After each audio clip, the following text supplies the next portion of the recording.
Baik, Assalamualaikum warahmatullahi wabarakatuh. Perkenalkan, nama saya Raffi Fatur Rahman dengan NIM 2003411 dari Prodi Fisika MK akan menjelaskan tentang instrumentasi kebencanaan pada polusi dan kabut asap. Pertama yaitu kita membahas tentang definisi dan penyebab dari polusi dan kabut asap. Polusi adalah kondisi ketika senyawa kimia atau energi masuk ke lingkungan yang menyebabkan bahaya bagi kesehatan manusia dan merusak sistem ekologi. Sedangkan kabut asap adalah campuran kabut cair, padat, dan partikel asap. Kabut asap biasanya berupa kekuningan atau kehitaman yang menutupi jarak pandang. Nah, penyebab dari polusi dan kabut asap itu diantaranya ada tiga. Itu yang pertama ada gunung meletus, yang kedua ada kebakaran hutan, dan yang ketiga adalah asap dari pabrik maupun dari kendaraan. Untuk gunung meletus itu dapat menimbulkan kabut asap dan polusi karena adanya gas-gas yang berbahaya. Biasanya karbon dioksida, karbon monoksida, sulfur dioksida, dan hidrogen klorida. Untuk kebakaran hutan, biasanya menyisakan emisi karbon monoksida yang sangat tinggi dan gas tersebut dilepaskan ke udara dan menyebabkan pencemaran udara dan kabut asap. Dan yang terakhir, itu baik asap pabrik maupun asap kendaraan itu dapat biasanya melepaskan banyak gas berbahaya seperti karbon dioksida yang menghasilkan elemen pencemar udara yang mematikan dan 31% dari semua karbon dioksida di atmosfer itu biasanya berasal dari mobil. Nah, adapun instrumentasinya yang digunakan dari bencana polusi dan kabut asap di atas itu berhubungan dengan cuaca, yaitu salah satunya adalah anemometer dan weather station.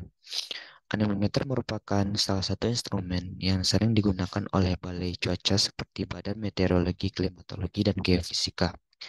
Sedangkan weather station adalah sebuah stasiun cuaca baik di darat maupun di laut dengan instrumen dan peralatan mengukur kondisi atmosfer untuk memberikan informasi perkiraan cuaca dan mempelajari cuaca dan iklim. Pengukuran dapat diambil di antara lain yaitu suhu, tekanan udara, kelembaban, kecepatan angin, arah angin, dan jumlah curah hujan. Yang pertama kita akan membahas tentang anemometer. Nah, kata anemo sendiri diambil dari bahasa Yunani yaitu kata anemos. Arti dari anemos sendiri yaitu angin atau udara. Hal ini mulai diperkenalkan untuk pertama kali pada 1450 oleh Leon Battista Alberti, salah satu arsitek dari Italia. Nah, anemometer merupakan sebuah alat ukur yang digunakan untuk mengetahui kecepatan angin dan sering digunakan demi kepentingan pada bidang geofisika. Fungsi dari anemometer itu sendiri yaitu yang pertama mengukur arah kecepatan angin, yang kedua memperkirakan cuaca, yang ketiga memperkirakan tinggi gelombang laut, dan yang terakhir adalah memperkirakan kecepatan dan arah arus laut. Jenis dari anemometer itu ada dua, yaitu velocity anemometer yang berfungsi mengukur kecepatan angin, dan yang kedua adalah anemometer pressure, yaitu mengukur tekanan angin. Untuk prinsip kerja alat dari anemometer yaitu sangat simpel dan hampir sama dengan kincir angin Belanda. Anemometer harus diletakkan di tempat luar ruangan. Lalu alat ini akan bergerak saat tertiup angin. Bagian baling-baling atau mangkok akan berputar sesuai dengan arah mata angin. Nah, jika putaran dari baling-baling semakin besar, berarti angin sangat kencang. Sebaliknya, jika anemometer tidak bergerak, maka tidak ada angin sama sekali. Yang kedua yaitu weather station. Alat sensor cuaca yang kedua ini adalah sebuah stasiun cuaca baik di darat maupun di laut.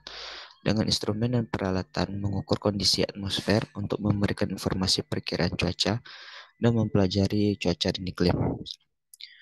Pengukuran yang dapat diambil antara lain suhu, tekanan udara, kelembaban, kecepatan angin, arah angin, dan jumlah curah hujan.